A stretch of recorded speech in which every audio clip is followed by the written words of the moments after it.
What's good, YouTube? It's your boy Show, back with another video. Man, I am hyped. I know I'm late, and that's because I've been working a lot, so work's been killing me. But I also wanted to make a video on this Tenkaichi 4. Yes, Tenkaichi 4. I'm so hyped that this is coming out because I'm an old man. I'm not that old, but I'm old in the sense that if you're hearing this, you hear my voice, I don't sound like how old I am, you know. So believe me when I say I grew up playing Tenkaichi. You know, I love me some Tenkaichi. I love me some Dragon Ball. And honestly, I've been waiting for Xenoverse 3 for a while, but to get that revelation, I was at work. Doing a double shift, and I get a text. And the text is a friend of mine basically sending a trailer, and it says something about like Dragon Ball Battle Hour or something like that. I've never watched it, but I've seen it like on like YouTube and stuff. I think it's like, I guess it was something they do that's like related to Dragon Ball to a certain extent. Maybe they tell you like what's gonna go on with the Dragon Ball games and stuff, like patches and stuff. And it was this trailer, man, and I saw the trailer. So I just noticed that they showed this on the CRT TV. I didn't notice that the first time I watched the trailer. I was kind of excited to see what was going on, but I just noticed they showed it like an old TV to even match with the same aesthetic. That's pretty cool. And I wanted to react to it and make a video about me reacting to it, but I was so curious as to what it was that I had to watch it. So I watched it, man. I sat there and watched it. I got off, and you know, of course, they showed like Budokai Tenkaichi. So my original first thought was, hey, they're gonna make a remaster. They're gonna do the probably like the HD collection again, but probably with the Tenkaichi games. Here's my thing. I am fully for that because I've been making videos for a long time talking about specifically that. Like, we should remaster the games. We should be able to play the games on a better looking system, maybe like slight graphical upgrades and stuff, and really be able to play some of our old games that we really used to love. But no, it wasn't that. They literally just gave us a new game. I mean, the thing is, I want to say the visuals look nice, but all we got to see was Goku turn into Super Saiyan Blue, which was crazy. Because, I mean, even that whole presentation was, if you thought they were remastering the game or even remaking the game, it really ain't to let you know that no, we're not doing either of those. We are making a new installment. And the thing that's crazy about this is that Dragon Ball Z has always been a game series that comes in, I guess, threes. I say that, but it's not really no evidence to support that. I mean, let's be honest. Like, I mean, you had those GT final bouts and stuff like that. It was like one of those and stuff. And you know, Xenoverse only has 2 games, so that really makes no sense. But what I mean is like Budokai 3, Budokai 1, 2, 3, Tenkaichi 1, 2, and 3. And I honestly just did not expect them to make another game. Alright, so let's actually break this down real quick. So we get into Tenkaichi 4. We don't know when. We don't know the news on any news on Xenoverse 3. Honestly, Xenoverse 3 can come out much later time now, because now that they've actually revealed that they're coming out with a Tenkaichi 4, all of the hype, all of the nostalgia is gonna make their sales go through the roof. People who haven't bought Dragon Ball Z games in years but played them when they was younger will be coming back to play this. Me personally, I will pay $70. And that's the thing. We've always been saying, like, I know a lot of YouTubers do it. We've always been basically saying like they could make so much money by like remastering some of the older games, or you know, coming out with another. And nobody really thought there was gonna come out another Tenkaichi game. Like, nobody really.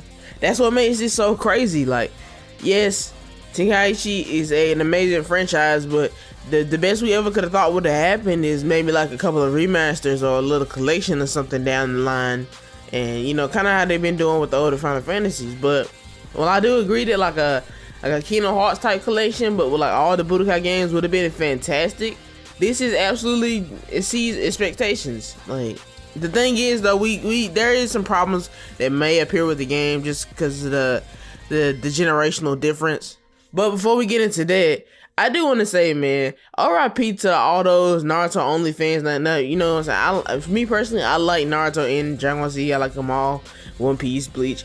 I like all the big 4, big 3, whatever you want to call them. I'm a big anime head, but people who really aren't fans of Dragon Ball Z and who really love the Storm games, y'all got cheated, yo. Y'all got cheated. It's not right. Y'all got cheated. That Naruto, the Boruto, the connections or whatever, Yeah, that looks like basically a mess compared to this. We haven't seen no gameplay of this Tenkaichi 4, but you know, RIP if you just a Naruto fan, cause ain't no way that I'm gonna be excited for a game that may include 2 or 3 new characters and not really much of anything else. You know what I'm saying? Like, the graphics from Storm actually hold up really good even to this day, and the fact that that pretty much all you got? Nah, I mean, they did Naruto sleazy. They did Naruto bad. The thing is though, it's like Dragon Ball Z was gonna win that battle regardless. If they would have remastered Tenkaichi games, then that would have been better. Cause this is the Storm games. Not only were there already Storm games in this little collection, the little Legacy collection. Not only that, you gonna re-release it in just one package, which you can just go buy Legacy and just play that, and maybe what you'll miss out on 2 characters. You should have went back and remastered and redone some of those older games, like some of the original Ultimate Ninja series and maybe Chronicles or the Wii Naruto that everybody loves. Like, come on, bro, like, it's not that hard. Redo that one, make that one for Switch. That's such an easy thing to do. Make your Switch, make it on. We're not even talking about Naruto in this video. That'll be another video coming up. Now, depending on the age, like the way this is actually this generation, you know, the other Dragon Ball Z games like 15 years old. It's very old. Back then, we didn't really have such things as DLC. So that's kind of crazy when you think about it. You know, it is kind of crazy simply because, well, how are they gonna do this? You know what I'm saying? Like, a lot of those companies, they really like to add DLC and stuff, and back in like Tenkaichi 3, they would have made a grip off of Tenkaichi 3 because so many characters were just added that people would have paid $5 for, and now that's just money on the table if they include them all. Now, it's good to say that we're getting Tenkaichi 4, but will it have the same spirit as Tenkaichi series? Like I said, Tenkaichi 3, like, they had an expansive number of characters. Now, imagine them doing that, maybe giving us the old character roster, but you have to pay, instead of for like Goku End, Goku Mid, and Goku Beginning, you have to pay for each one. Like, it's like a little $3 payment. You know what I'm saying? Yes, it's not that much, but it makes them so much money from every single person buying it that they're going to include more microtransactions. And another thing, man, when you open up a new Tenkaichi game, like just open the menu, start playing it, whatever, it's such an experience. Even me going back, I played it going back on like the Series S. I got videos of me going back and playing like Budokai Tenkaichi 2 and Budokai 2 or whatever. And I've had a blast, man. I thought it was a great game. It's still a great game. To me, it still holds up to this day. I went back and replayed Tenkaichi 2, like fully, all the way through. Like, almost like pretty much completely 100%ed it. Now, me personally, I thought it was made only because, you know, playing against friends is like the best thing to do, you know. But me playing it on an emulator somewhere, I still finished the whole story and played so many hours of that game that it really didn't matter. How will the online work? That's another issue. Not necessarily issue. I didn't really play games online back then, like Dragon Ball Z, Rage and Blast and stuff. Me personally, I'm not really a great online person. I like playing local. But for a game like this, where I just want to play everything, I would definitely play online just to kind of get that experience. Also, a really good question: how are they gonna handle the story mode? Cause that's a really big aspect of Dragon Ball franchise. Like I said before, I went back and played Budokai Tenkaichi 2, and Tenkaichi 2 had like the best story mode out of all of them, you know. And you know, I feel like yes, there's a lot of things you can definitely do. I feel like Xenoverse in itself was only good because it took the story of Dragon Ball Z and put a little twist to it, you know, about you going in time and stuff. And you know, a lot of people get bored of playing the exact same story from like Majin Buu to such and such. But if you give me a Tenkaichi game that starts off with Raditz, and I mean this like from my full heart, if you give me a Tenkaichi game with all like the little capsules and stuff and the editing characters and editing fighters and stuff, you give me that.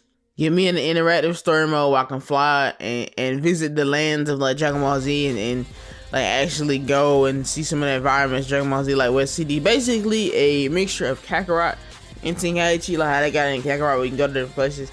Honestly, they can make the story mode for Tenkaichi basically how it is in Kakarot. They really could. But that's also add like a fighting mode to that. That's a really interesting way to do that. But if you give me something from Raditz all the way up to like maybe the Moro arc or whatever, because maybe Super will be back by then, they'll do the Moro arc. If not, then you can include like Dragon Ball Super, like Superhero, and at least go to that. I would be perfectly fine with it. I would actually love that. But the thing about that is that, like I said, DLC content and stuff, they'll probably stop it at a certain point in Super, and then like the superhero and all the different movies and Dragon Ball Z will be DLC content. So I have to ask you guys, this is the end question.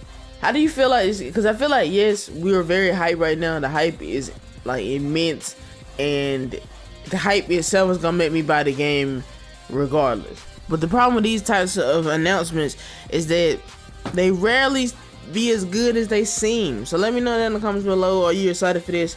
You feel like they're going to add DLC, microtransactions, or whatnot? What type of game it's going to be? And thanks for watching. I'll see you guys next video.